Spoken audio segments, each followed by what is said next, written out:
ورحمة الله وبركاته. وعليكم السلام ورحمة الله وبركاته. الحمد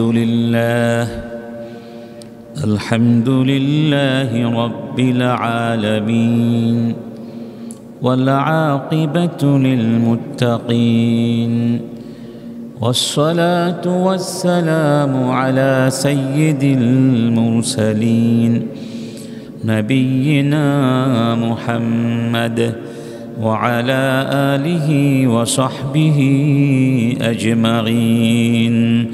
أما بعد، فأعوذ بالله من الشيطان الرجيم. بسم الله الرحمن الرحيم. يا أيها الذين آمنوا اتقوا الله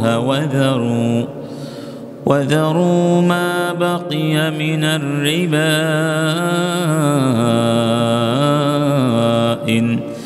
إن كنتم مؤمنين. صدق الله العظيم. উপস্থিত সম্মানিত শ্রদ্ধেয় মুসলিমুন মুমিনুন ভাই বন্ধুগণ, আলহামদুলিল্লাহ, আল্লাহ সুবহানাহু ওয়া তাআলার সমস্ত প্রশংসা, সমস্ত কৃতজ্ঞতা, যিনি আমাদেরকে মেহেরবানি করে সৃষ্টি করেছেন, আমাদেরকে সর্বশ্রেষ্ঠ জীবন ব্যবস্থা আল ইসলাম দান করেছেন। সবাই বলছি আলহামদুলিল্লাহ।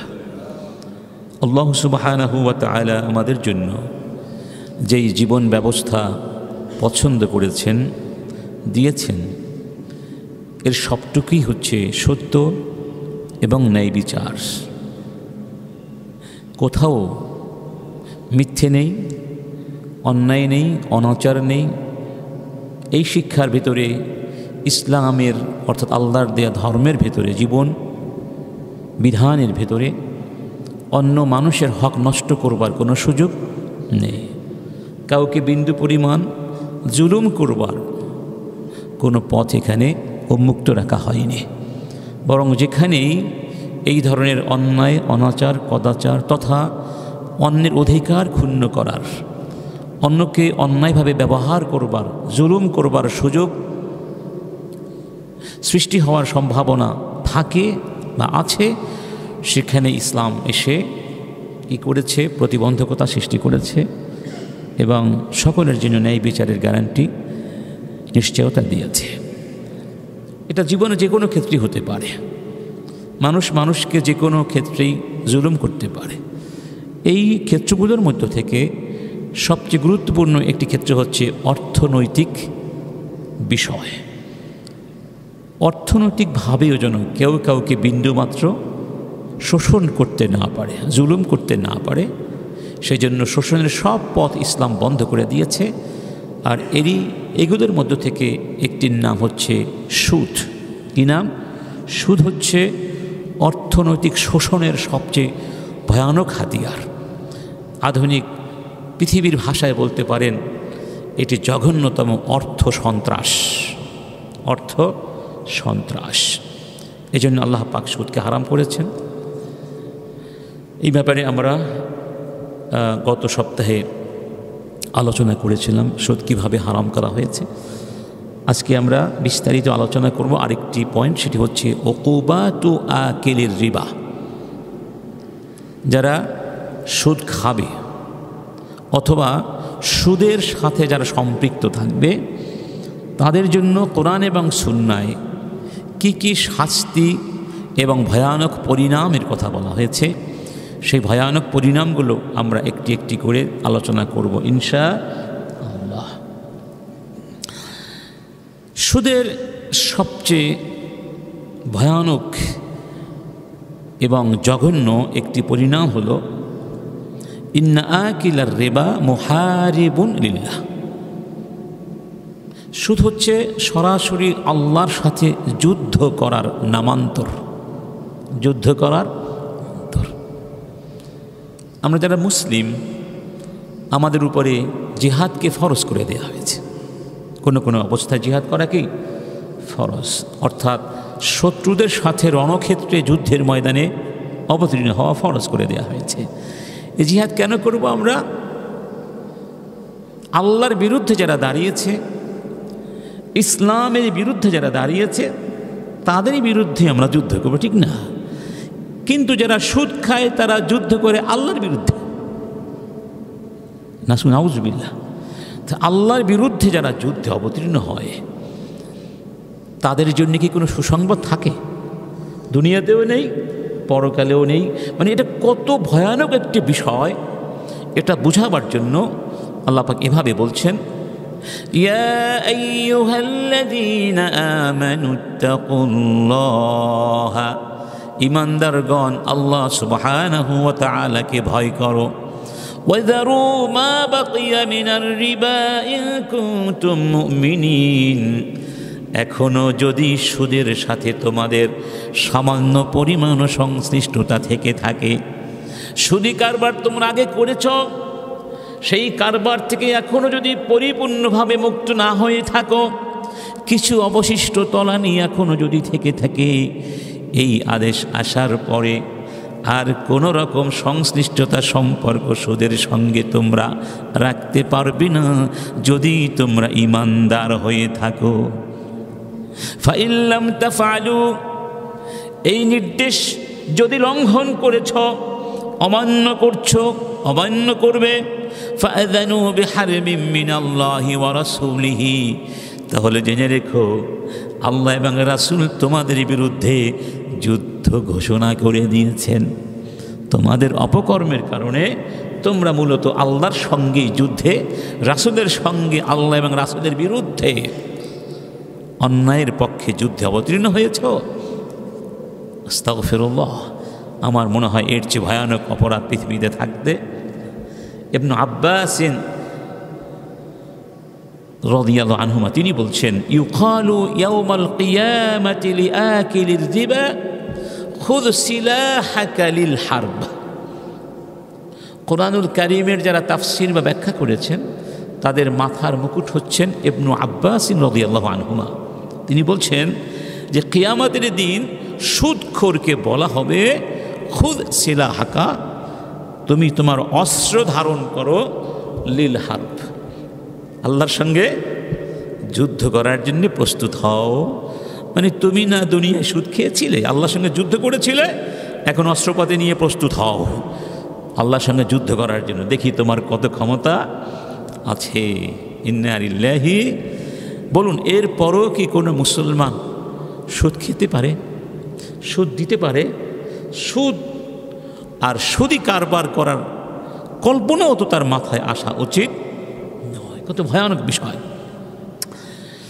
সুদখোরের জন্য, সুদি কারবারিদের জন্য আরেকটি ভয়ানক দুঃসংবাদ হলো, অশুভ পরিণাম হলো, ইন্না আকিলার রিবা মালউন,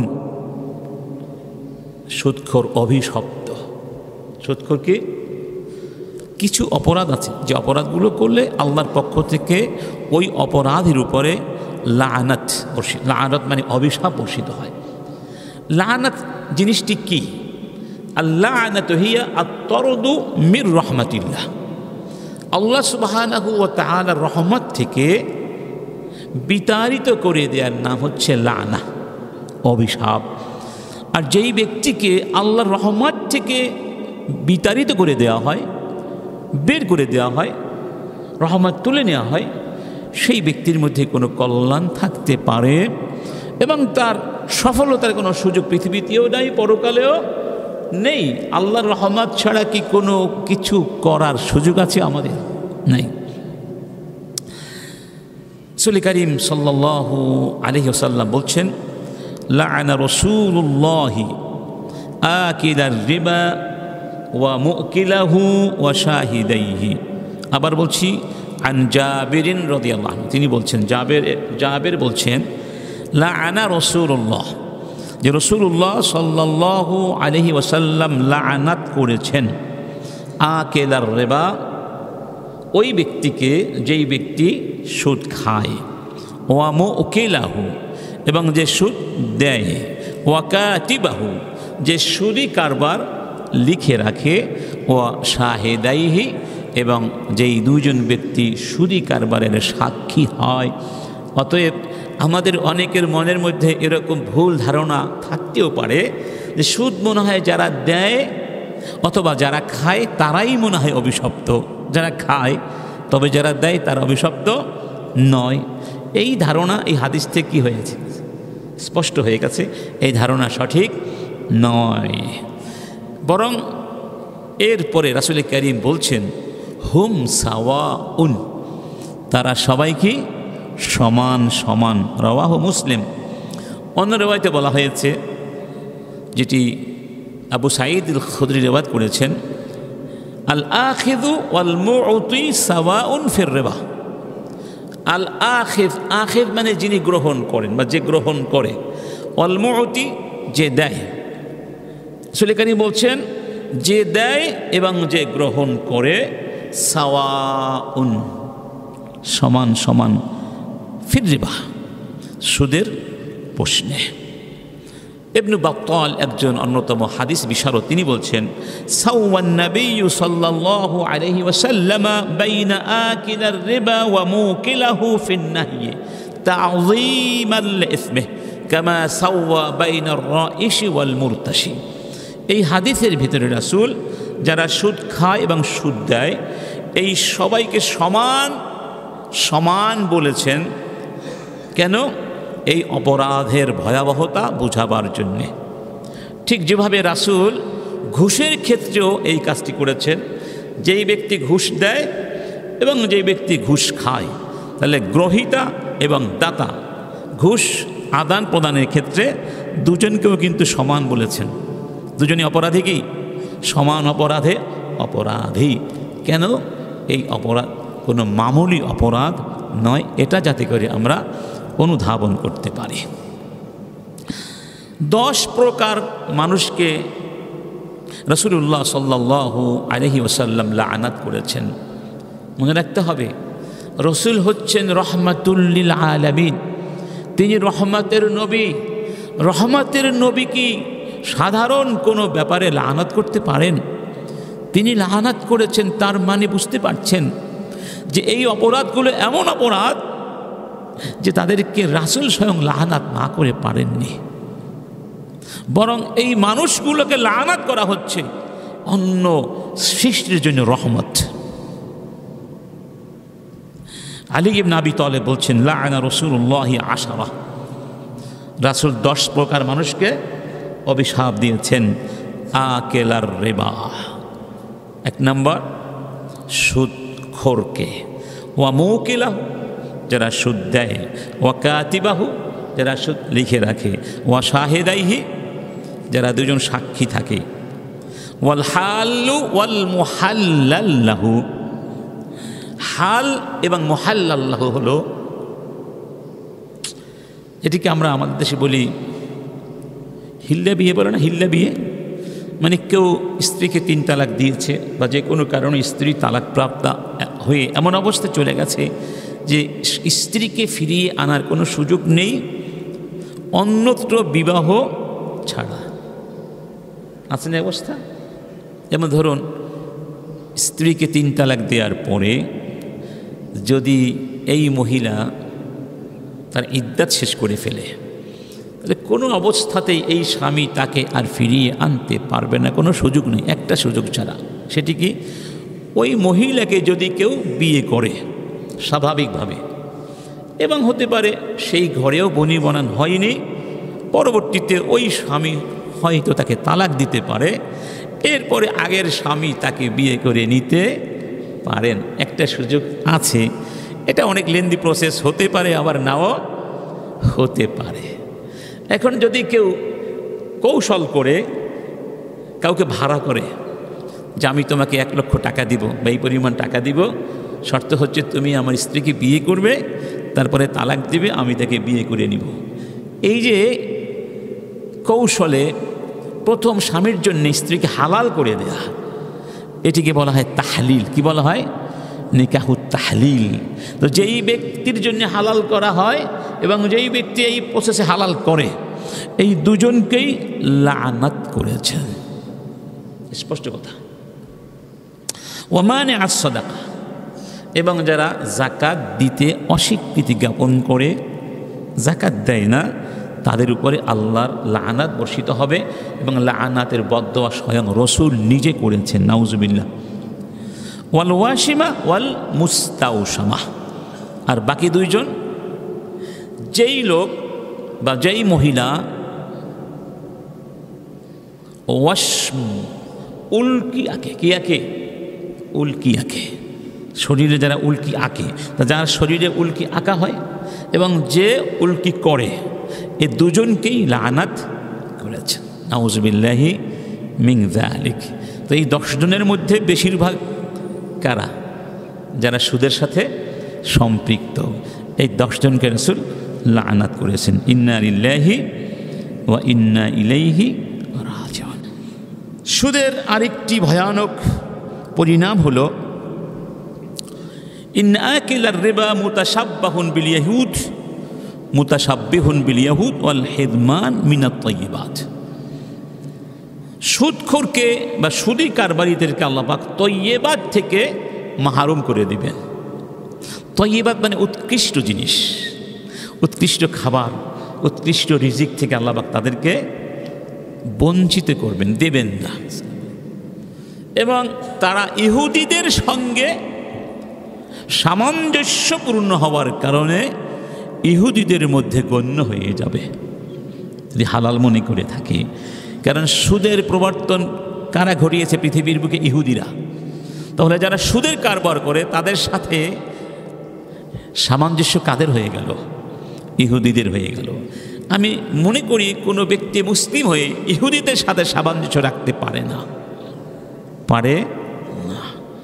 তদুপরি তাদেরকে আল্লাহ পাক তৈয়্যিবাত থেকে মাহরুম করে দিবেন। কেন জানেন? কারণ সুদ ভালো না খারাপ? ভালোকে বলা হয় তৈয়্যিব, খারাপকে বলা হয় খবিস। কি বলা হয়? এই খবিস জিনিসটা খেতে খেতে, এই খবিসের মধ্যে থাকতে থাকতে, এই খবিসের প্রতি তার মনে ভালোবাসা সৃষ্টি হতে হতে তার গোটা জীবনটা খবিস হয়ে যায়। তার চিন্তা চেতনাগুলো কি হয়ে যায়? নষ্ট হয়ে যায়, খবিস হয়ে যায়, নাফসটা খবিস হয়ে যায়, তার তবিআ, তার স্বভাবটা নষ্ট হয়ে যায়। এবার বলুন তো, যেই ব্যক্তির নাফস খবিস হয়ে গেছে, যার তবিআ, স্বভাবটা খবিস হয়ে গেছে, সেই ব্যক্তির জন্য কি তৈয়্যিবাত শোভা পায়? শোভা পায় না। এই জন্য আল্লাহ পাক কি বলেছেন? ফাবিযুলমিম মিনাল্লাযীনা হাদু হাররামনা আলাইহিম তাইয়্যিবাতিন উহিল্লাত লাহুম ওয়া বিসাদ্দিহিম আন সাবিলিল্লাহি কাসীরা ওয়া আখযিহিমুর রিবা ওয়া ক্বাদ নুহু আন। গত জুমাতে বলেছিলাম রব্বুল আলামিন ইহুদিদের ব্যাপারে বলছেন, ইহুদিদের অপকর্মের প্রতি নিন্দা জ্ঞাপন করেছেন, ধিক্কার দিয়েছেন। ওরা এই সব অপকর্মগুলো করেছিল, ওরা আল্লাহর পথ থেকে মানুষকে বাধা দিত, ওরা সুদ খেত, অন্যায় করত, অন্যায়ভাবে মানুষের সম্পদ ভক্ষণ করত। এই কারণে ওদের জন্য আমি উৎকৃষ্ট রিজিক হারাম করে দিয়েছিলাম। ওরা খবিস হয়ে কি হয়ে গিয়েছিল? খবিস হয়ে গিয়েছিল। আচ্ছা, এই ব্যাপারে আরও সামনে একটু কথা আসবে। এরপরে সুদ এটি জাহিলি যুগের একটি প্রথা। ইসলামের সঙ্গে যুদ্ধ মূলত জাহিলিয়াতের। কিসের যুদ্ধ? আফা হুকমাল জাহিলিয়াতি ইয়াবগুন। আল্লাহ বলছেন, তোমরা কি আবার সেই জাহিলিয়াতের জীবনধারায় ফিরে যেতে চাও? জাহিলিয়াতের সমাজ, জাহিলি সমাজ যেই সব বিধিবিধান দ্বারা চলতো, সেই সব বিধিবিধান কি তোমরা আবার চাও? বলো তো। ওয়ামান আহসানু মিনাল্লাহি হুকমান লিকাওমিন ইউকিনুন।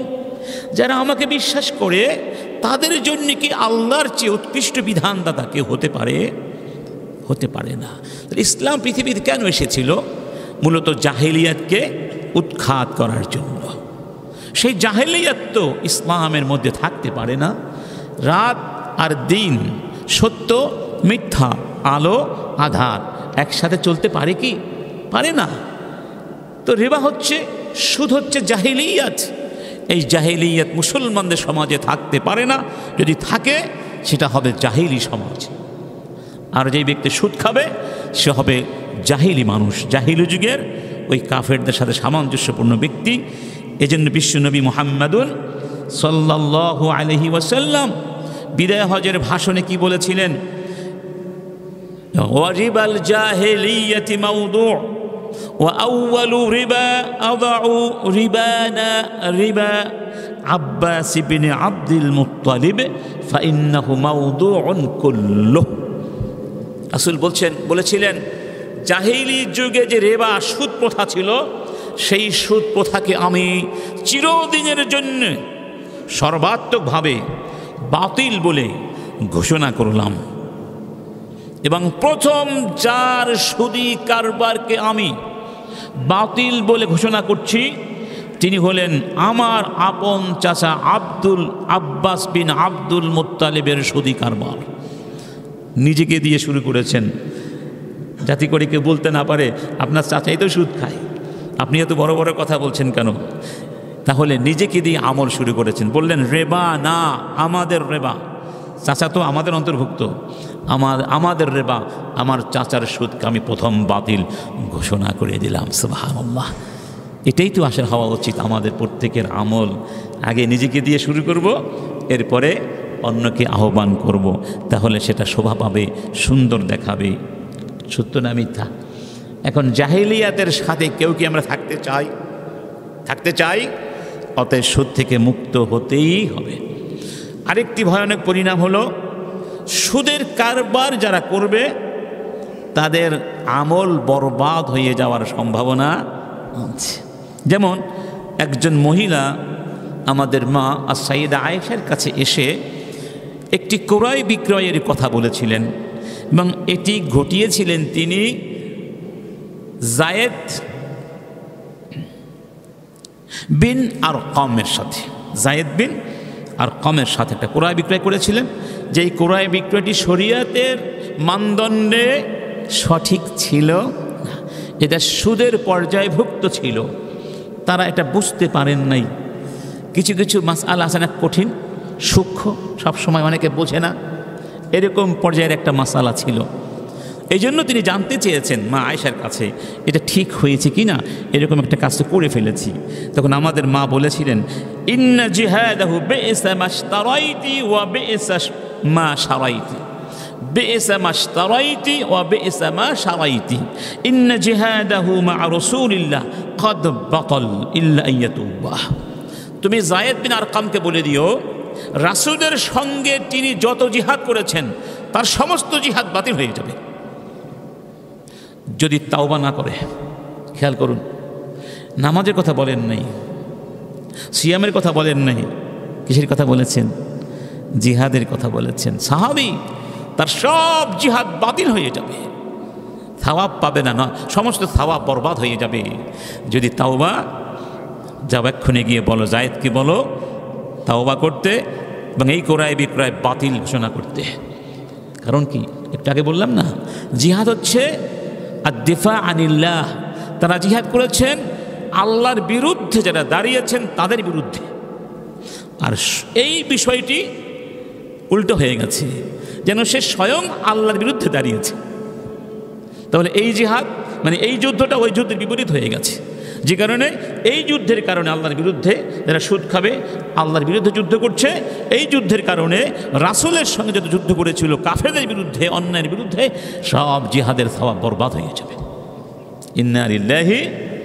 তাহলে এই হাদিস বলছে যদি জিহাদের সওয়াব বরবাদ হয়ে যায় তাহলে নামাজের সওয়াবও বরবাদ হয়ে যেতে পারে, যাকাতের সওয়াব বরবাদ হয়ে যেতে। তাহলে এখানে ইঙ্গিত করা হয়েছে যে সুদি কারবার করলে আপনার আমার আমল কি হয়ে যাবে, সব বরবাদ হয়ে যাবে। যত জুমাতে বলেছিলাম, সুদি কারবার করে টাকা পয়সার প্রাসাদ প্রাচুর্য পাহাড় গড়ে আপনি যদি ভেবে থাকেন, আমি যদি ভেবে থাকি আমি কাউকে কিছু দান খয়রাত করে একেবারে সমস্ত গুনার কালিমা থেকে মুক্ত হয়ে যাব, নিষ্পাপ শিশুর মতো সদ্য প্রসূত বাচ্চার মতো হয়ে যাব, এটি খুবই অন্যায় কথা। তাওবা করতে হবে এবং যাদেরকে জুলুম করেছেন, যাদের হক নষ্ট করেছেন, সেগুলো পাই পাই করে ফিরিয়ে দিতে হবে। আর ফিরিয়ে দিতে না পারলে ক্ষমা চেয়ে নিতে হবে। ক্ষমা চাওয়ারও সুযোগ কিন্তু মাঝে মধ্যে থাকে না। সেই মানুষগুলো মরে গেছে, ক্ষমা চাইবেন কার কাছে? এটা অনেক জটিল এবং একটা ভয়ানক একটি অপরাধ। অতএব এর কাছে যাওয়া উচিত নয়। সুদের আরেকটি ভয়ানক পরিণাম হলো আলামুল বারজাখ, অর্থাৎ মৃত্যুর পর থেকে পুনরুত্থান পর্যন্ত, পরকাল পর্যন্ত, কিয়ামত পর্যন্ত যে দীর্ঘ সময় আমাদেরকে কবরে থাকতে হবে, এটার নাম তো আলামুল বারজাখ। এই বারজাখের জগতে কঠিন শাস্তি হবে। কঠিন শাস্তি হবে কার? সুদখোরের, ঘুষখোরের কঠিন শাস্তি হবে। বিশুদ্ধ রিওয়ায়াত, রাসূল করিম সাল্লাল্লাহু আলাইহি ওয়াসাল্লাম সাহাবীদেরকে নিয়ে, সাথে নিয়ে স্বপ্নের আলোচনা করতেন। রাসূলের স্বপ্ন কি আমাদের মতো? রাসূলের স্বপ্নগুলো ওহী, সত্য, তাতে কোনো সন্দেহ নেই। এটা বিশুদ্ধ রিওয়ায়াত। একবার রাসূল সাহাবীদের সামনে একটা দীর্ঘ স্বপ্নের ব্যাখ্যা, বিবরণ দিয়েছিলেন, যেই স্বপ্নের মাধ্যমে রাসূলকে অনেক অপরাধের শাস্তি দেখানো হয়েছিল। সেই স্বপ্নের মধ্যে এই কথাগুলো ছিল, রাআইতুল লাইলাতা রাজুলাইন আতায়ানি ফাআখরাজানি ইলা আরদিল মুকদ্দাসা। আমি দেখলাম দুইজন ব্যক্তি, মানে দুইজন ফেরেশতা এসে আমাকে নিয়ে আরদে মুকদ্দাসার কাছে নিয়ে গেলেন, আমাকে নিয়ে রওনা করলেন, চলতে লাগলেন। ফানতালাকনা হাত্তা আতাইনা আলা নাহরিম মিন দামিন। আমরা চলতে চলতে একটা নদীর পাশে গিয়ে দাঁড়ালাম। সেটি সাধারণ কোনো নদী নয়, রক্ত নদী। ফিহি রাজুলুন কায়েম। সেই রক্তের নদীর মধ্যে, নদীর মাঝখানে একজন ব্যক্তি হাবুডুবু খাচ্ছে। নদীর মাঝখানে হাবুডুবু খাচ্ছে, আর্তনাদ করছে, বাঁচার চেষ্টা করছে, তীরে আসার চেষ্টা করছে। ওয়ালা ওয়াসাতিন নাহরি রাজুলুন বাইনা ইয়াদাইহি হিজারা। আর ওই নদীর মাঝখানে দেখলাম আরেকজন ব্যক্তি দাঁড়িয়ে রয়েছেন, মানে ফেরেশতা, তার সামনে অসংখ্য পাথর, বড় বড় পাথর। ফাআকবাদার রাজুলুল্লাযী ফিন নাহার فإذا أراد الرجل أن يخرج رمى الرجل بحجر في فيه فرده حيث كان فجعل كلما جاء ليخرج رمى في فيه।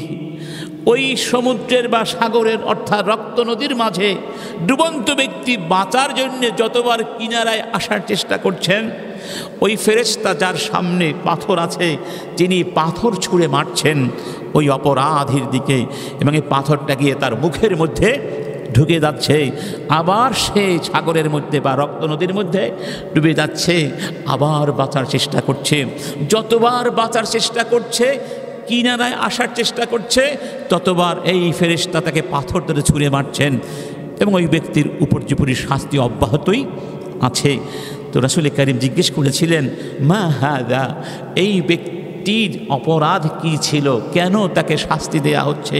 তখন ফেরেশতারা বলেছিলেন, আল্লাযী রাআইতাহু ফিন নাহরি আকিলুর রিবা। যেই ব্যক্তিকে ওই রক্ত নদীর মাঝখানে দেখেছিলেন, সেই ব্যক্তি সুদ খেত। কি খেত? সুদ খেত। ইন্না লিল্লাহি ওয়া ইন্না ইলাইহি। একটু আপনি চক্ষু বন্ধ করে ভাবেন যে আমি মরে গেছি, আমি আলামুল বারজাখের নিঃসঙ্গ সাথী, আমার কোনো সঙ্গ নাই, কোনো সঙ্গী নাই, কোনো পাথেও নাই। আমাকে সেই রক্ত নদীর মাঝখানে ছুঁড়ে দেওয়া হয়েছে। আমি সাঁতার জানি না, সাঁতার জানলেও বাঁচার চেষ্টা করছি, কিন্তু বাঁচতে পারছি না। কেমন একটা কঠিন বাস্তবতার মধ্যে আমি পড়ে যাব। এই চিন্তা করলে, একটু কল্পনা করলে আপনার অবশ্যই ভেতর জগৎটা প্রকম্পিত হয়ে যাবে। এই ব্যক্তি সুদ খেতে পারে। আরও আছে, শাস্তির আরও চিত্র আছে। রাসূল করিম বলছেন, আতাইতু লাইলাতা উসরিয়া বি আলা কওমিন বুতুনুহুম কাল বুয়ুত ফিহাল হাইয়াতু তুরা মিন খারিজি বুতুনিহিম। আমি ওই রাতে, যেই রাতে আমাকে মেরাজ করানো হয়েছিল, সেই মেরাজের রাতে আমি কিছু কওমের পাশ দিয়ে যাচ্ছিলাম বা কিছু মানুষের পাশ দিয়ে যাচ্ছিলাম। আমি দেখলাম তাদের পেটগুলো তাদের উদরগুলো বিশাল বিশাল ঘরের মতো। সেই বিশাল বিশাল ঘরের আকৃতি সম্পন্ন পেটের ভিতরে ভয়ানক বিষাক্ত সাপ, বিচ্ছু মানে মরুভূমির বিষাক্ত প্রাণী। এই বিচ্ছুগুলো তাদের পেটের মধ্যে বিরাজ করছে, আঘাত করছে এবং তারা শাস্তি পাচ্ছে এবং সেগুলো পেটের বাহির থেকে দেখা যাচ্ছে। ফাকুলতু, আমি বললাম, মান হা উলা ইয়া জিবরিল, জিবরিল ওরা কারা? ক্বালা হা উলাই আকালাতুর রিবা, ওরা হচ্ছে ঘুষখোর, সুদখোর, ওরা দুনিয়ায় সুদ খেত, এই জন্য ওদের এই শাস্তি হচ্ছে। অতএব শাস্তির বৈচিত্র্য আছে, শাস্তি এক ধরনের নয়, বহু ধরনের শাস্তি হবে। কবরের মধ্যে হবে, পরকালে হবে, জাহান্নামে হবে, শাস্তি হবে, এর কোনো সীমারেখা নাই। একটু কল্পনা করুন তো, এভাবে যদি পেটের মধ্যে বিচ্ছু বিষাক্ত প্রাণীগুলোকে ঢুকিয়ে দেওয়া হয় আর আমাদেরকে নিরন্তর সে দংশন করতে থাকে, সহ্য করার কোনো ক্ষমতা কি আমাদের আছে? এগুলো জানার পরেও কি মুসলমান সুদ খেতে পারে, ঘুষ খেতে পারে? তাহলে কি আমরা কোরআন বিশ্বাস করি না? আমরা কি হাদিস বিশ্বাস করি না? আমরা কি পরকাল বিশ্বাস করি না? যদি বলেন ঘুষ ছাড়া তো বাঁচা যায় না, আপনি কিভাবে বাঁচবেন সেটা আপনার ব্যাপার। যদি জাহান্নাম থেকে বাঁচতে হয় আপনাকে তো কিছু ত্যাগ করতে হবে। আপনি দুনিয়াতেও একেবারে প্রাচুর্য নিয়ে থাকবেন হারাম খেয়ে, আবার পরকালে গিয়েও সবার আগে জান্নাতে চলে যাবেন, তা তো হবে না। হারাম বর্জন করতে যদি কষ্ট করতে হয়, দুনিয়ার বিলাসিতাকে বর্জন করতে হয়, তা করতে হবে যদি আপনি পরকালে শান্তি চান।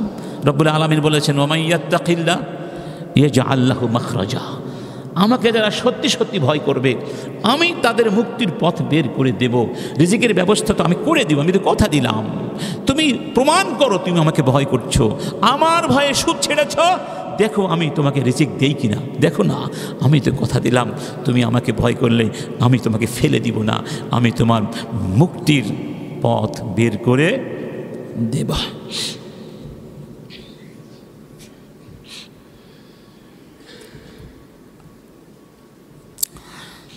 আরেকটি ভয়ানক পরিণাম হলো,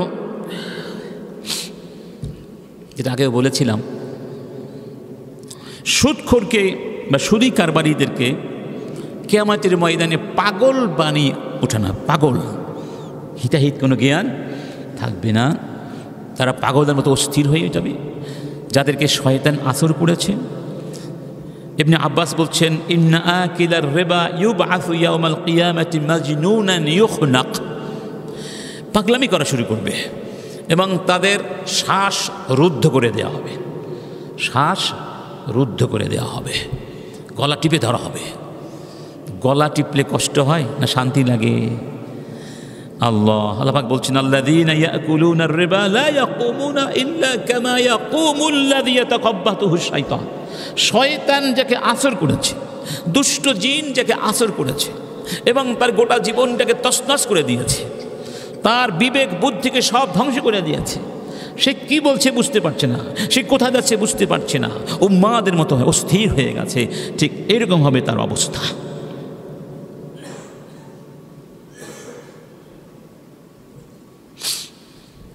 এরপরে আরেকটি ভয়ানক শাস্তি হলো, সুদ সম্পদের বরকতকে ধ্বংস করে দেয়, অর্থাৎ দারিদ্র্যকে ডেকে আনে। মানুষ হয়তো ভাবে সুদী কারবারি করলে, সুদে অর্থ লগ্নি করলে আমার ব্যবসায় আরও অনেক উন্নতি হবে, আমি আরও ধনী হব, আমার সম্পদের মধ্যে আরও বৃদ্ধি ঘটবে।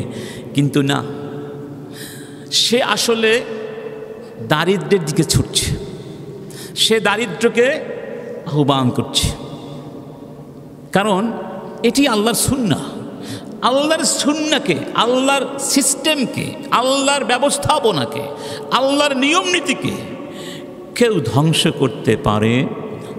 আল্লাহ নিজে বলেছেন, ইয়ামহাকুল্লাহুর রিবা, ইয়ামহাকুল্লাহুর রিবা ওয়া ইউরবিস সাদাকাত, আমি সুদকে ধ্বংস করে দেই আর সাদাকাতকে বৃদ্ধি করে দেই।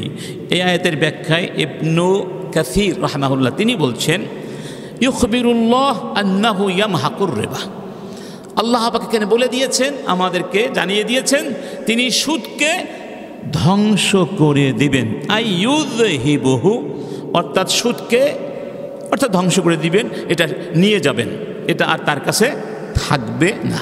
ইম্মা বিআন ইউযহিবাহু বিল কুল্লিয়াহ মিন ইয়াদি সাহিবি, হতে পারে সুদের মাধ্যমে যা এসেছে সমস্ত অর্থ তার হাত থেকে ছিনিয়ে নেবেন, অথবা আও ইয়াহরিমাহু বারাকাতা মালিহি ফালা ইয়ানতাফিউ বিহি, অথবা তার সম্পদের বরকত নষ্ট করে দিবেন। সম্পদ থাকবে কিন্তু সম্পদের মাধ্যমে সে ইন্তেফা, উপকৃত হতে পারবে না, কোনো বেনিফিট পাবে না। বাল ইউআযযিবুহু ফিদ দুনিয়া ইউআযযিবুহু বিহি ফিদ দুনিয়া, ওই হারাম সম্পদের কারণে দুনিয়ায় শাস্তি দিবেন। ওয়া ইউআকিবুহু আলাইহি ইয়াউমাল কিয়ামাহ, এবং পরকালে এজন্য শাস্তি দিবেন। দুনিয়াও শাস্তি পেল, পরকালেও। আচ্ছা, এটি যে সত্য কথা, তা আপনারা চোখেই দেখতে পাচ্ছেন। সুদে যারা অর্থ লগ্নি করেছে, সুদের ঋণ নিয়ে বড়লোক হওয়ার স্বপ্ন দেখেছিল, এরকম বহু মানুষ এখন জেলখানায় আছে নাকি নাই? এরকম অসংখ্য মানুষ একেবারে নিঃস্ব হয়ে গেছে, বুঝতে পেরেছেন? এবং আমি একজন ধনী ব্যক্তির নাম চট্টগ্রামে শুনেছি, যিনি আগের যুগে প্রবীণ মানুষ, অনেক ধনী ছিলেন। তিনি শেষ জমানায় পাগল হয়ে গিয়েছিলেন, পাগল। কারণ তার ব্যবসা ছিল সুদের মধ্যে নিমজ্জিত। কিভাবে? পরে বলবো সেটা। সুদ কী জিনিস, সুদটা কি আসলে, সুদ কয় প্রকার, এটা এখন আলোচনা করি নেই। কারণ ওই আলোচনাটা বুঝতে হলে একটু মাথাটা বড় করতে হবে এবং ধৈর্য লাগবে। একাডেমিক আলোচনা। আমাদের অনার্সে একটা কোর্স ছিল, তা'লিলুর রিবা, সুদের উপরে একটা কোর্স পড়েছি আমরা, একটা স্পেসিফিক কোর্স। যাই হোক, আগামী জুমা বা তার পরের জুমাতে সুদ কয় প্রকার, কী কী বিস্তারিত আলোচনা করবো ইনশাআল্লাহ। এবং সেটা ভালো করে বুঝতে না পারলে আমরা অজান্তেই সুদের মধ্যে হারিয়ে যেতে পারি। আমরাও, ব্যবসায়ীরাও হারিয়ে যেতে, আমরা হারিয়ে যেতে পারি। এবং সুদি কারবার হচ্ছে হচ্ছে হচ্ছে। একটা ছোট্ট উদাহরণ দিয়ে রেখে ইঙ্গিত করার জন্য, ধরুন আপনি স্বর্ণকারের দোকানে গিয়েছেন স্বর্ণ কিনতে।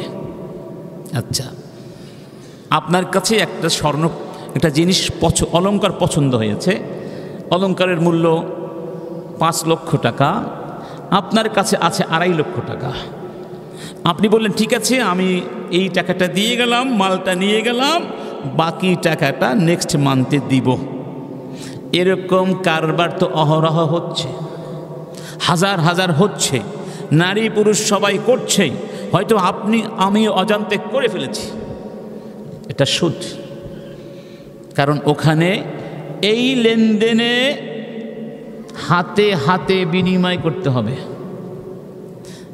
স্বর্ণের দাম বেশি নিতে পারেন, অসুবিধা নাই, কিন্তু বিনিময়টা হবে ইয়াদান বা ইয়াদিন, হাতে হাতে হতে হবে, বাকি চলবে না এখানে।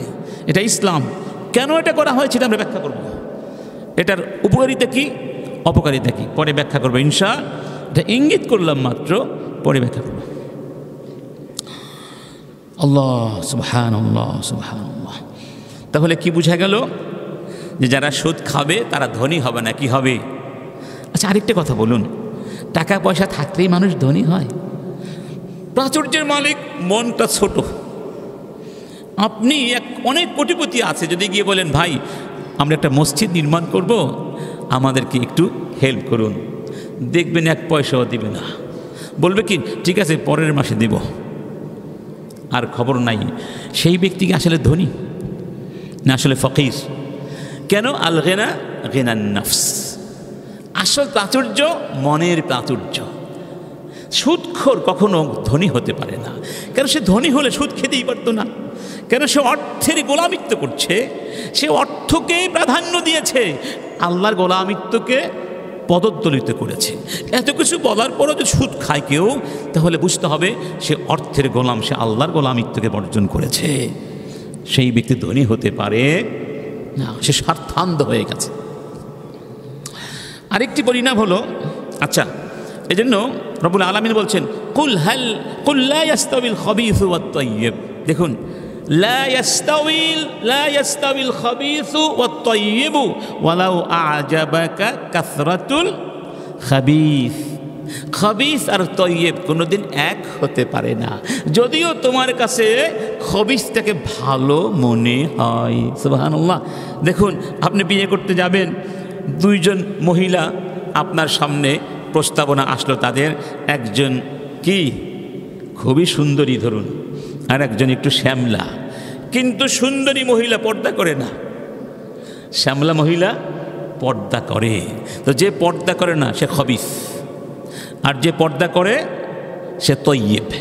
খবিসা তৈয়বা।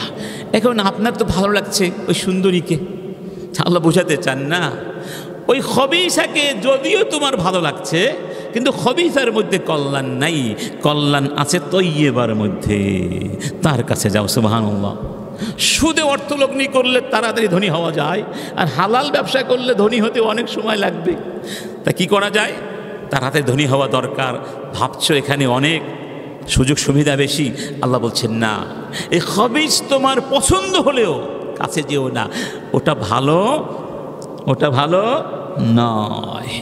কেন? ওয়াজআলুল খাবিসা বা'দাহু আলা বা'দ ফায়ারকুমাহু জামিআন ফায়াজআলুহু ফি জাহান্নাম। আল্লাহ খবিসকে খবিসের সঙ্গে যুক্ত করেন, এরপরে এক খবিসকে আর এক খবিসের উপরে উঠিয়ে স্তূপীকৃত করে জাহান্নামে ফেলে দিবেন। দুনিয়ায় খবিস ব্যক্তি হতে পারে, খবিস সম্পদ হতে পারে, সম্পদ হোক আর ব্যক্তি হোক। আল্লাহ বলছেন এগুলোকে আমি একত্রিত করব, স্তূপীকৃত করব। কোথায় ফেলে দিব? জাহান্নামে। তাহলে যে ঘুষ খায়, যে সুদ খায়, সে নিজে খবিস, আর সুদ জিনিসটাও খবিস। খবিসকে খবিসের সঙ্গে কোথায় ফেলা হবে? জাহান্নামে ফেলে দেয়া হবে। ইন্নাকুম ওয়া মা তা'বুদুনা মিন দুনিল্লাহ হাসাবু জাহান্নামা আনতুম লাহা ওয়ারিদুন। তোমরা আল্লাহকে বাদ দিয়ে যাদের পূজা করেছো তাদেরকে সহ তোমাদেরকে জাহান্নামে ফেলে দিব। ধরুন, অনেক মানুষ সূর্যের পূজা করে, অনেক মানুষ চাঁদের পূজা করে না? তাহলে অর্থ দাঁড়ায় কি? ওই সূর্যটাও জাহান্নামে ফেলে দেওয়া হবে, চাঁদটাকেও জাহান্নামে ফেলে দেওয়া হবে, আর বলা হবে নাও এবার তোমরা আর তোমাদের দেবতার উপাসনা জাহান্নামে থাকো। লাউ কানা হাউলাই আলিহা মা ওয়ারাদুহা ওয়া কুল্লুন আতাউহু ওয়া কুল্লুন ফিহা খালিদুন। যদি ওরা যদি সত্যিকার ইলাহ হতো তাহলে তোমাদের সঙ্গে জাহান্নামে যেত। চিন্তা করুন, সূর্য পৃথিবীর চেয়ে 13 লক্ষ গুণ বড়, এই সূর্যটাকেও জাহান্নামে ফেলে দেওয়া হবে, তাহলে জাহান্নামটা কত বড় হবে? ইন্না লিল্লাহি ওয়া ইন্না ইলাইহি রাজিউন। রাসূল কারীম বলছেন, যেটা আমরা একটু আগে বললাম, যে সুদ খেলে মানুষ গরিব হয়ে যাবে, এবং সে যে গরিব হবে, দরিদ্র হবে, সেটা নৈতিক দারিদ্র্য হোক, ইমানি দারিদ্র্য হোক, বস্তুগত দারিদ্র্য হোক, অর্থনৈতিক দারিদ্র্য হোক, এটা হবেই হবে, তাতে কোনো সন্দেহ। এটা কার অমোঘ বিধান? আল্লাহর অমোঘ বিধান। অতএব কেউ যদি বিশ্বাস করে এটা খেলে আমি গরিব হয়ে যাব, সে সেটা খেতে পারে না। রাসূল কারীম বলছেন, আর রিবা ওয়া ইন কাসুরা ফাইন্না আকিবাতাহু তাসিরু ইলা কুল্লিন। যদিও মনে হয় সুদ অনেক ফুলে ফুফে স্ফীত হয়েছে, অনেক বৃদ্ধি পেয়েছে, সুদের দ্বারা সম্পদ অনেক বৃদ্ধি পেয়েছে, জেনে রেখো ফাইন্না আকিবাতাহু ইলা কুল, এই বৃদ্ধি থাকবে না, এই বর্ধন থাকবে না, এটার চূড়ান্ত পরিণাম হলো কুল। কুল মানে স্বল্পতা, মানে এটা বেশি থাকবে না, কি হয়ে যাবে? অল্প হয়ে যাবে, মানে দারিদ্র্য আসবে, কষ্ট আসবে। অন্য হাদিসে একই অর্থে বলা হয়েছে, মা আহাদুন আকসারা মিনার রিবা। কেউ যদি বেশি মাত্রায় সুদ খায়, মানে বেশি বেশি ধনী হওয়ার জন্য, ইল্লা কানা আকিবাতা আমরিহি ইলা কিল্লাহ, তার চূড়ান্ত পরিণাম হবে কিল্লাহ, মানে বেশি আর থাকবে না, কি হয়ে যাবে? কম হয়ে যাবে। আপনাদের সমাজে দেখুন কত দরিদ্র মানুষ, দরিদ্র হলে মোটামুটি মাথা গুঁজবার ঠাঁই আছে, কষ্টের সৃষ্টি হলেও দুমুঠো খেয়ে বেঁচে আছে, তারা আরও ভালো খাওয়ার জন্যে কি করে? এনজিও থেকে, বিভিন্ন ব্যক্তি থেকে সুদে ঋণ নেয় না? এর পরের সপ্তাহ থেকে শুরু হয় কিস্তি, কিস্তি দিবে কোত্থেকে? যার ঘরে খাওয়ার পয়সা নেই সে কিভাবে কিস্তি দিতে পারে বলুন তো? আর এখন কি ওই 5,000 10,000 টাকা নিয়ে বড় ব্যবসা করা যায়? 1,000 কোটি টাকা নিয়ে মানুষ ব্যবসা করতে পারে না, পারে? কারণ যারা বাজারে ব্যবসা করছেন বড় বড় ব্যবসায়ী, তারা কি চাইবে কোন নতুন ব্যবসায়ী সমাজে ঢুকুক, ব্যবসায়ী ঢুকুক? তাহলে তাদের লস হয়ে যাবে না? তারা অনেক কলা কৌশল করে তাদের সামনে কত প্রতিবন্ধকতা সৃষ্টি করে। যাই হোক, তো এই জন্য এই মানুষগুলো এক পর্যায়ে কী হয়ে যায়? কিস্তি দিতে পারে না। সুদ দেওয়া তো দূরের কথা, মূল টাকাও দিতে পারে। আমাদের বাসার পাশে একজন রিক্সাওয়ালা আছে, গরিব মানুষ, তো মাঝে মধ্যে আমাদের ছাদে কাজ টাজ করে, এসে গোবর টোবর দিয়ে ছাদ নিয়ে যায়। তো তার চোখের পানি দেখলে কান্না আসে। সে কিছু টাকা সুদে ঋণ নিয়েছিল বহু বছর আগে, সেগুলো বাড়তে বাড়তে বাড়তে বাড়তে অনেক বড় হয়ে গিয়েছিল। পরে আমরা সবাই মিলে তাকে এই সুদের অভিশাপ থেকে চেষ্টা করেছি মুক্তি করার জন্য। তো আমরা আর কয়েকজনকে করতে পারি বলুন? সমাজে হাজার হাজার মানুষ বোঝে না। পরে কি হয়ে যায়? কারো বাড়ি ঘর তারা টিন খুলে নিয়ে যায়, নিয়েছে না? কারো গরু ছাগল নিয়ে যায়।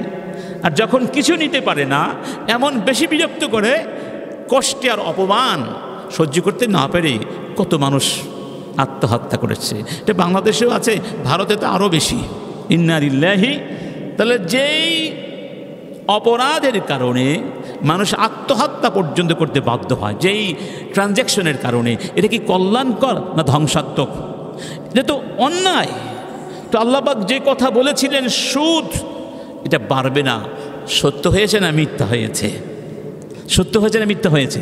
সানুরিহিম আয়াতিনা ফিল আফাকি ওয়া ফি আনফুসিহিম। আল্লাহ বলছেন, আমি আমার কিতাবের সত্যতা তোমাদেরকে দেখাতে থাকবো পৃথিবীর দিগন্তে দিগন্তে চক্রবালে তোমাদের জীবনে, এবং প্রমাণিত হবে আমার কথা সত্য। আমার কথা যে প্রথম দিকে একটু ভালো ভালো লাগে, যে টাকা পয়সা বেড়ে যাচ্ছে, ব্যবসা ভালো হচ্ছে না, কিন্তু পরিণামটা ভয়ানক হবে, পরিণামটা, তাতে কোনো সন্দেহ নাই।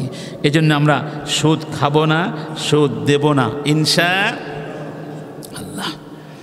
আমরা গত জুমাতে বলেছিলাম সুদ একটি কবিরা গুনাহ। কি গুনাহ? এবং কবিরার মধ্যে ভয়ানক কবিরা। এমনকি সুদ এমন কবিরা গুনাহ যেটা বিশ্বাস করলে, হালাল মনে করলে কাফের হয়ে যেতে হবে। তখন কিন্তু আর ইমানদারদের মধ্যে থাকা যাবে না। হাদিসটা মনে আছে তো না? ইজতানিবু আস-সাবআল মুবিকাত, 7টি ধ্বংসাত্মক অপরাধ থেকে তোমরা দূরে থেকো। ক্বালু ইয়া রাসূলুল্লাহ ওয়া মা হুন্না, হে রাসূল সেগুলো কি কি? সাহাবীরা প্রশ্ন করলেন। কালা, রাসূল কারীম বললেন, আশ-শিরকু বিল্লাহ, মনে থাকবে, 1 নম্বর আল্লাহর সঙ্গে শিরক করা, ওয়াস-সিহরু, জাদু করা। চট্টগ্রামের জাদু টোনার কিন্তু অনেক ভয়ানক ভয়ানক ঘটনা আমরা শুনি। জাদু তো সত্য, জাদুর একটা কি আছে? প্রভাব আছে। আল্লাহ জাদুবিদ্যা কেন দিয়েছেন? আমাদেরকে পরীক্ষা করার জন্য, যেটা এটা আমরা না করি, পরীক্ষা করার জন্য। কিন্তু অনেকে জাদুবিদ্যা শিখে অন্যকে জাদু করে, জাদু করার চেষ্টা করে। খবরদার, কোনো মুসলমান জাদু শিখবে না, জাদু শেখাবে না, এটা ভয়ানক অপরাধ। 3 নম্বর, ওয়া কাতলুন নফস আল্লাতী হারামাল্লাহু ইল্লা বিল হাক্কি, অন্যায়ভাবে কাউকে হত্যা করা। 4 নম্বর, ওয়া আকলুর রিবা, সুদ খাওয়া। 5 নম্বর, ওয়া আকলু আমওয়ালিন নাসি আও ওয়া আকলু মালিল ইয়াতীম, ইয়াতীমের সম্পদ খাওয়া। 6 নম্বর, ওয়া তাওয়াল্লি ইয়াউমাজ যাহাব, যুদ্ধের ময়দান থেকে পালিয়ে যাওয়া। ওয়া কাযফুল মুহসানাতিল মুমিনাতিল গাফিলাত, কোন মুমিন সতী সাধী নারীকে মিথ্যে অপবাদ দেয়া। এই 7টি কাজ থেকে বেঁচে থাকো। এই 7টি কাজ ভয়ানক কাজ, এটা ধ্বংস করে দিবে তোমাদেরকে। ইন্না লিল্লাহি। সুদ খাওয়ার জন্য কোনো কৌশল, অপকৌশল, ব্যাখ্যা বিশ্লেষণ এটা মুমিন করতে পারে না। আল্লাহ। আরেকটি ভয়ানক পরিণাম হলো সুদ আল্লাহর শাস্তিকে ত্বরান্বিত করে। দুনিয়াতেই আল্লাহ শাস্তি নিয়ে আসে। তার মানে যারা সুদ খাচ্ছে, সুদি কারবার করছে, তারা মূলত আল্লাহর শাস্তির পরিবেশ তৈরি করছে। আমি যদি আপনার বাড়িতে আগুন ধরিয়ে দিই, আপনি কি আমাকে ফুল দিয়ে বরণ করবেন? নাকি আমাকে আপনি আমার বিরুদ্ধে দাঁড়াবেন? দাঁড়াবেন না। আপনি প্রয়োজনে আমাকে হত্যা করতে পারেন, যদি আমি আপনাকে হত্যা করতে যাই, আমি আপনার বাড়ি আগুন দিয়ে জ্বালিয়ে দিতে চাই, আপনি কি বসে থাকবেন? তাহলে যেই মানুষগুলো আজকে সুদের উপরে এই সমাজ এবং রাষ্ট্র এই সভ্যতাকে ভিত্তিশীল করেছে, তারা কি মানবতার বন্ধু? নাকি তারা মানবতাকে জাহান্নামের আগুন দিয়ে জ্বালিয়ে দেওয়ার জন্য, আল্লাহর ভয়ানক ধ্বংসাত্মক শাস্তিকে ডেকে আনার জন্য এই ব্যবস্থা করেছে? তারা যত পিএইচডি করুক, তারা যত গবেষক বলে দাবি করুক, নিত্য নতুন গবেষণা করে তারা সুদের বিভিন্ন উপকারিতা আমাদের সামনে পেশ করার চেষ্টা করুক, যেগুলো আবুল বারাকাতেরা করে চলছেন। আবুল বারাকাতের দলেরা, আবুল বারাকাতেরা নাম আবুল বারাকাত, কিন্তু তাদের সুদভিত্তিক সমস্ত গবেষণা হলো আবুল ওকুবাত। আবুল ওকুবাত মানে শাস্তি। আমি বলিনি, রাসূল কারীম বলছেন, মা যাহারা ফি কওমিন আয-যিনা ওয়ার রিবা ইল্লা আহাল্লু বিআনফুসিহিম ইকাবাল্লাহ। কোন জাতির মধ্যে যখন দুইটা অপরাধ ছেয়ে যায়, সংক্রামিত হয়, ছড়িয়ে পড়ে, তখন তারা নিজেরাই নিজেদের উপরে আল্লাহর গজবকে, শাস্তিকে অবধারিত করে নেয়। কি কি? 1 নম্বর আয-যিনা, 2 নম্বর আর রিবা। বুঝতে পেরেছেন? জিনা এবং সুদ। অন্য হাদিসে বলা হয়েছে, মা মিন কওমিন ইয়াযহারু ফীহিমুর রিবা ইল্লা উখিযু বিস-সানাহ। যেই কওমের মধ্যে, যেই লোকদের ভিতরে সুদের কারবার ছড়িয়ে পড়বে, আল্লাহ পাক তাদেরকে দুর্ভিক্ষ দেবেন, তাদের জীবনটাকে ব্যয়বহুল করে দিবেন। ওয়া মা মিন কওমিন ইয়াযহারু ফীহিমুর রুশা, আর যেই কওমের মধ্যে ঘুষ ছড়িয়ে পড়বে, ইল্লা উখিযু বির-রু'ব, আল্লাহ তাদের মনের মধ্যে ভয়, ভীতি, আশঙ্কা, টেনশন, উৎকণ্ঠা সৃষ্টি করে দিবেন। আচ্ছা, এই যে সম্প্রতি কয়েক বছর আগে সারা পৃথিবীতে ধস নামলো, হাজার হাজার বিশ্বমানের ব্যবসায়িক প্রতিষ্ঠান ধ্বংস হয়ে গিয়েছিল না? এবং গবেষকরা কি বলেছেন? এর মূল কারণ ছিল সুদ। এবং সেই সুদ থেকে বাঁচার জন্য আধুনিক পৃথিবীর অর্থনীতিবিদেরা ইসলামের অর্থ ব্যবস্থা নিয়ে গবেষণা করেছেন, করছেন, এখনো করছেন, করেছেন, করবেন, যে ইসলামের সুদমুক্ত অর্থ ব্যবস্থার মাধ্যমে এই নৈতিক এবং অর্থনৈতিক ধসকে কি করা যায়, ঠেকানো যাবে, উত্তরণ ঘটানো যাবে। তারা এদিকে চলে আসছেন এবং সেই দিন বেশি দূরে নেই। অনেক অমুসলিম গবেষকরা বলেছেন, সেই দিন বেশি দূরে নেই, ইসলামের সুদমুক্ত অর্থ ব্যবস্থার দিকে মানুষ ফিরে আসতে বাধ্য হবেই হবে, কোনো সন্দেহ নেই। আপনি হয়তো ভাবতে পারেন, আরে আপনারা ওয়াজ মাহফিলে কত কথাই বলেন, আমরা ভাই একটি কথাও কি হাদিস ছাড়া বলেছি? এখানে প্রত্যেকটা পয়েন্টে হাদিস আছে, কোরআন আছে। ধরুন এখানে 2টা গ্রাম আছে, এই গ্রামের নাম কি? শাম্মা হালদার পাড়া। পাশে গ্রামের নাম কি? হ্যাঁ, সাদা পাড়া। আচ্ছা, যাই হোক, 2টা গ্রাম আছে। এক গ্রামের মানুষ, তাদের বাড়ি আছে, ঘর আছে, ভবন আছে, প্রাসাদ আছে, তারা খুবই বিলাসিতায় জীবনযাপন করছে, প্রাচুর্যময় জীবনযাপন করছে। আর পাশের গ্রামের মানুষ, তারা খেতেও পারছে না, অস্থিসার হয়ে গেছে, দারিদ্র্যের কষাঘাতে জীবন মৃত্যুর সন্ধিক্ষণে বেঁচে আসছে। সেখানে অনেক কঙ্কাল পড়ে আছে, ঘরগুলো, বাড়িগুলো জরাজীর্ণ, ভাঙ্গা আছে না? ছনের ঘর বা খড়ের ঘর বা আদৌ বাড়িও নেই, মাথা গুঁজবার ঠাঁই নেই। অথচ পাশাপাশি 2টো গ্রাম।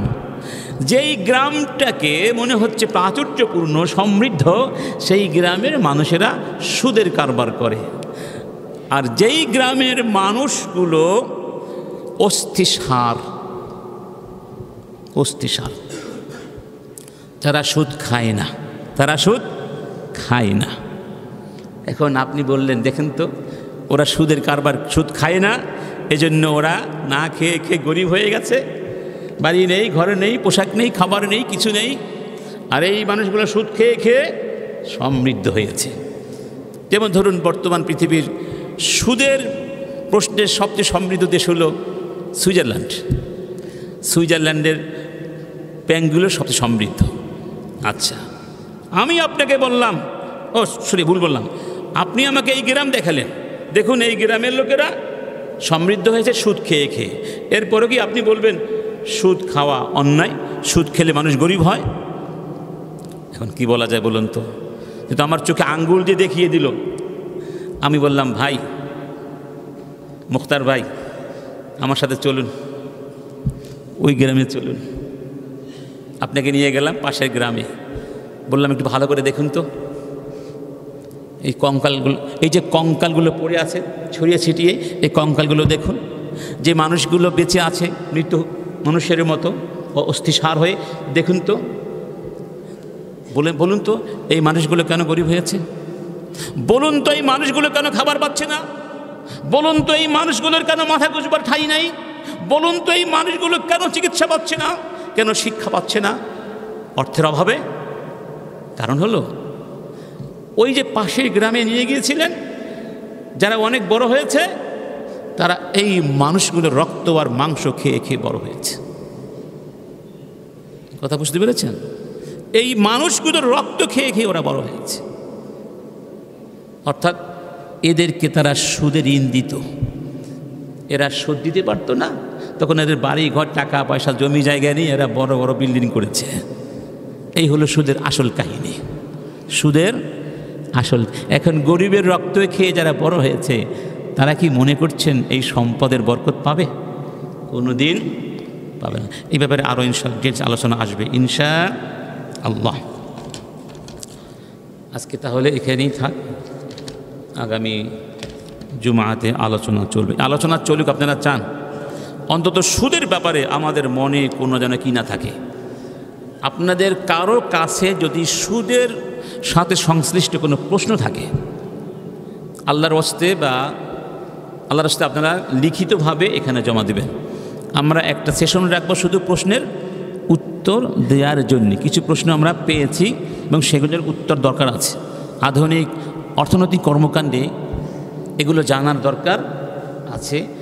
প্রশ্নগুলো দিবেন ইনশাআল্লাহ, আমরা সেগুলোর উত্তর দেওয়ার চেষ্টা করবো ইনশাআল্লাহ। ওয়া মা তাওফীকি ইল্লা বিল্লাহ। সবাই দাঁড়িয়ে কাতারগুলো সোজা করে নিই।